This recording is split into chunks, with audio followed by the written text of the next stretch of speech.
د الله جل جلاله څخه خوابدې وه. ورځې تېرې شوې خو مرغۍ د الله جل جلاله سره هیڅ خبرې ونه کړې. ملایکو به د مرغۍ حال د الله جل جلاله څخه پوښته او الله جل جلاله به ورته ویل هغه بیرته په خوله کېږي. زه یوازې څوک یم چې ګیلې اورم او یوازینی زړه یم چې دردونه یې ساتمه. بالاخره مرغۍ په یو ښاخ کې کېناسته. الله جل جلاله ته په ګیلو شوه. کوچنۍ زالګۍ مې درلودله، زما د ستړیا بېوسۍ او بېکسۍ یوازینۍ خونه وه. تا همغه هم رانه واخیسته.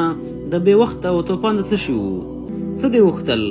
زما د ځالې ستا د فراخې نړۍ څه ځای نیولی وو؟ زړه یې ډک شو، د ډېره درده خاموشه شوه. د سکوت عرش په لړزه راوستو. ملایکې حیرانه شوې. الله جل جلاله مرغۍ ته وویل یو مار د مخ ته په ځاله در روان وو. باد ته مې وویل چې په منډه دې ځاله چپه کړي. همغه وو چې د ځالې د چپه کېدو سره ته هم په هوا شوې او د مار کمینه روغه ووتلې. مرغۍ د الله جل جلاله دې ځواب ته حیرانه او سره ټیټې شوله.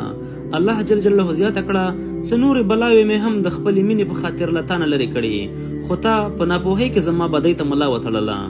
د مرغۍ ستونی ډک شو او اوښکې یې په سترګو کې ډنډ شوې. وجود یې زیړ شو او چغار یې ټوله نړۍ په سر واخیستله. له خبرو مو مطلب همدا و.